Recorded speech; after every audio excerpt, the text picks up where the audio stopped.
इस वीडियो में दिखाए गए तरीके से आप बहुत ही आसानी से अपने लिए पजामा पैंट्स, जॉगर्स, कम्फी पैंट्स या पलाजो बना सकते हैं। पॉकेट लगा सकते हैं, कफ लगा सकते हैं, वेस्ट बैंड यानी बेल्ट लगा सकते हैं और इलास्टिक उसमें लगा सकते हैं।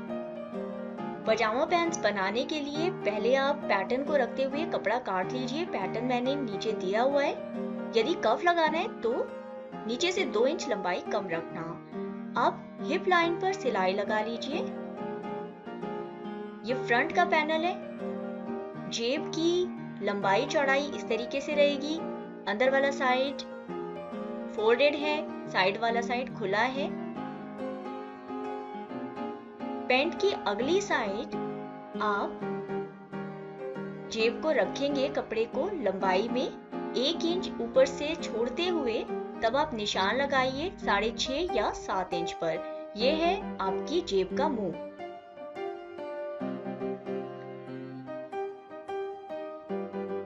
इसका फॉर्मूला हिप का छठा हिस्सा होता है। अब 1 इंच ऊपर से छोड़ते हुए इस लाइन के ऊपर आप सिलाई लगा दीजिए, जो कि तकरीबन 1 सेंटीमीटर साइड से होगी, यानी 1 पांव की सिलाई है आपकी। और जहां ये शुरू होती है और खत्म होती है वहां पर छोटा सा कट लगाना है। जेब को पलट लीजिए और इस कपड़े को, जो जेब का कपड़ा है, इसको सीधा करते हुए, सेट करते हुए प्रेस लगा लीजिए।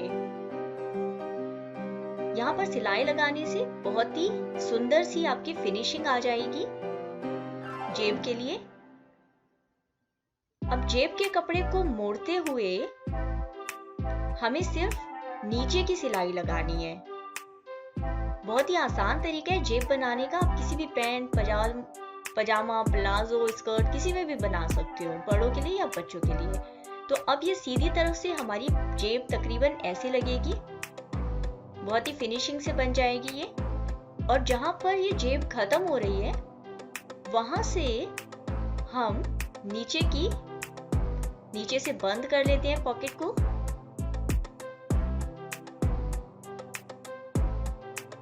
ये उषा जनोम स्टिच मैजिक है। इसके अंदर ओवरकास्टिंग भी हो जाती है, यानी ओवरलॉक भी हो जाता है। तो आप ओवरलॉक लगा लेंगे तो मशीन से जेब ज्यादा पक्की हो जाएगी। अब ये जेब देखिए तैयार हो गई है। इसके ऊपर हम उल्टी साइड जो है, यानी बैक साइड जो है पजामे पैंट्स की, उसको रखते हुए हमें जोड़ना है। तो जोड़ने का तरीका क्या रहेगा ये आप ध्यान से देखिए। पहले तो आप सेट कर लीजिए अगला और पिछला हिस्सा। अब ये जो प्रिंटेड वाली साइड है, यानी पॉकेट वाली जेब वाली तरफ है, वहां से हम सिलाई लगाना शुरू करते हैं और जेब का जो मुंह है उसको बचाते हुए सिलाई लगाएंगे।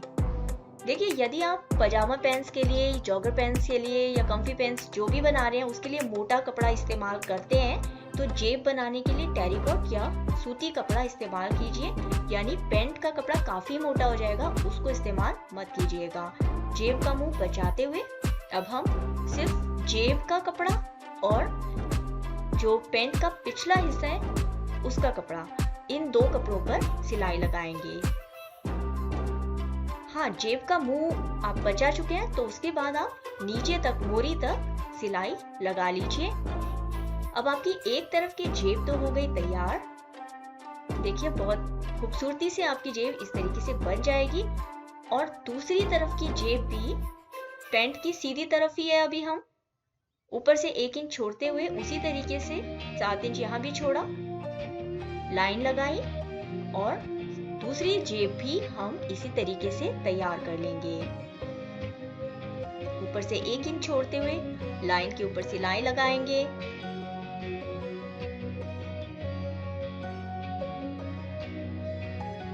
जहां पर ये सिलाई खत्म हो रही है और शुरू हो रही है वहां छोटा सा कट लगाएंगे।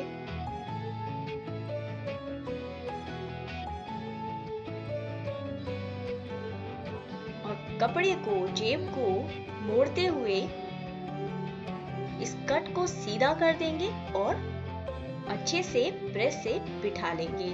प्रेस से बिठाने का फायदा ये होगा कि मेहनत आपकी कम लगेगी और जेब भी ज्यादा सफाई से और सुंदरता से आ जाएगी।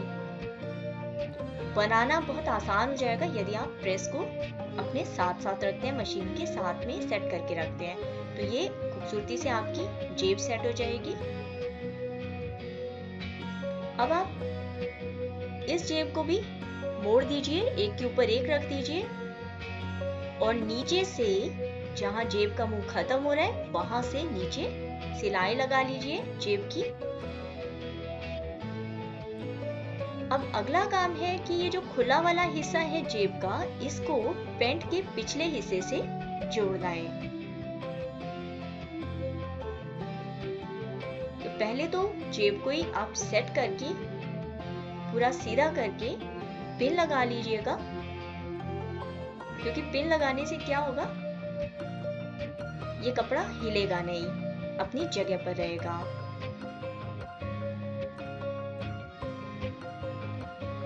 आपका काम भी आसान हो जाएगा। और तब आप उल्टे हिस्से को, पैंट के उल्टे हिस्से को रखते हुए, यानी पीछे वाले हिस्से को रखते हुए, फिर आप जेब को पैंट के पिछले हिस्से से जोड़ेंगे। सिलाई ऊपर से लगाना शुरू करेंगे कमर की तरफ से और मोरी तक हमें सिलाई लगानी है। बीच में बस आपको जेब के मुंह को बचाना है।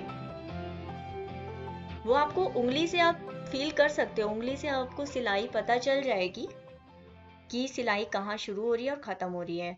तो बाकी का काम आसान है, सीधी सिलाई लगानी है नीचे तक।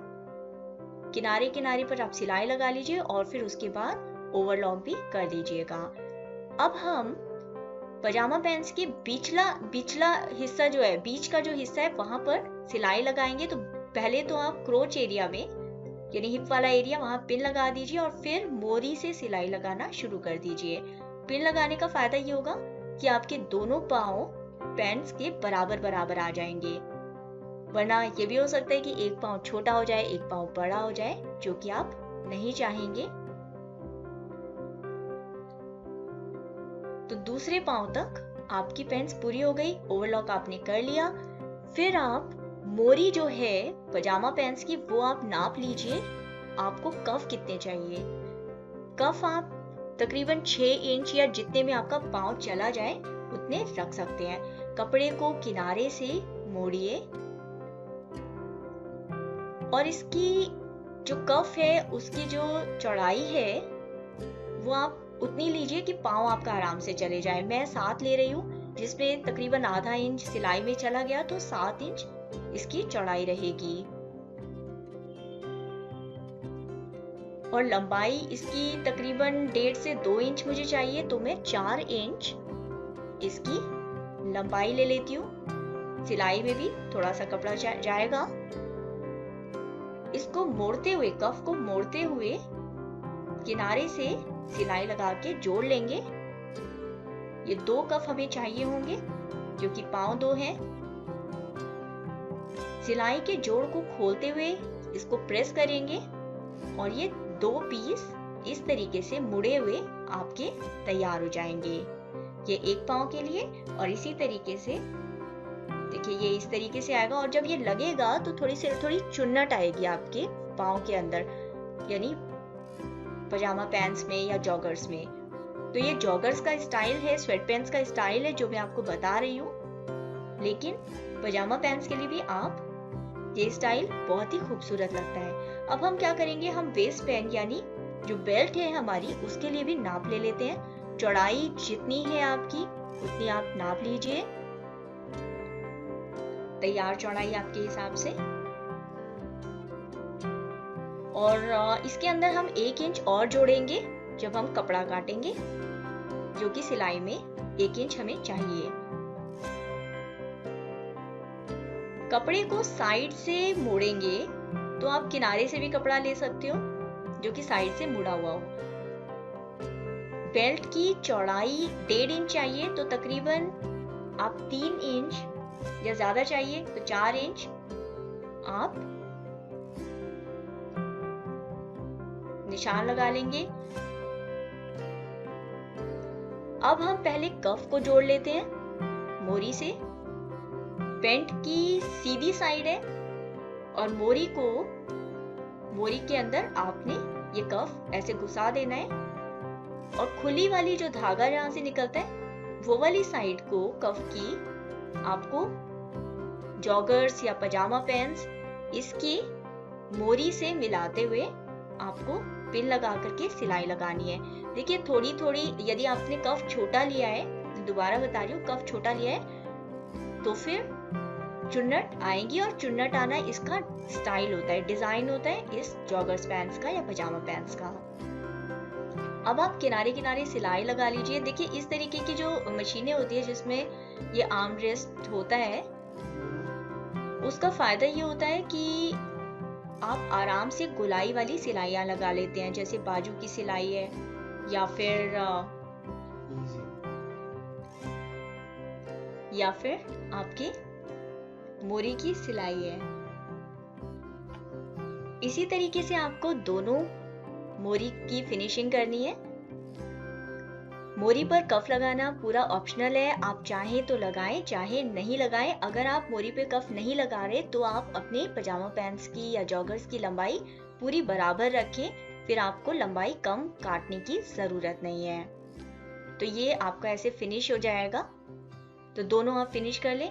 इसके बाद हम वेस्ट पैन या बेल्ट लगा लेते हैं। बेल्ट लगाने के लिए बेल्ट को भी हमने वैसे ही सिलाई साइड से सिलाई लगा के तैयार कर लिया प्रेस करके, और फिर कमर के चारों तरफ रखते हुए सीधी तरफ से सिलाई लगा ली। अब हमें इलास्टिक भी लगाना है इसके अंदर। तो हम क्या करेंगे, इस बेल्ट को जोड़ने के बाद 1 इंच तकरीबन खुला रखेंगे साइड से, यहाँ से 1 इंच खुला रखेंगे। अगर आपको नाड़ा भी डालना है तो आप ये खुला वाला हिस्सा बीच में रखें, पैंट के बीच वाली साइड रखें, मतलब आगे की साइड। ये इलास्टिक 1 इंच चौड़ा है और जितना कमर है आपकी उससे आपको 2 इंच तक छोटा लेना है। अब आप पूरी चुन्नटें, इलास्टिक डालने के बाद चुन्नटें बन जाएगी कमर में, तो इसको आप फैला लीजिए और इलास्टिक के एक हिस्से के ऊपर दूसरे को रखते हुए इसको पक्की सिलाई लगा लीजिए। इसको तकरीबन 2 या 3 आप सिलाई लगाएंगे तो ये बिल्कुल मजबूती से पक्का हो जाएगा।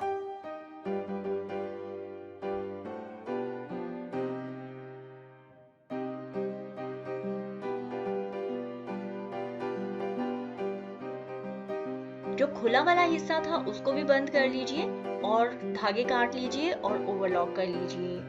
आज का सवाल है कि आपको जॉगर्स बनाते हुए, पेंट्स बनाते हुए, पजामा पेंट्स बनाते हुए क्या परेशानियां आती है, तो नीचे कमेंट सेक्शन में जरूर लिखिएगा। और आपको ये वीडियो पसंद आया तो मुझे पूरी उम्मीद है आपको ये वीडियो भी पसंद आएंगी।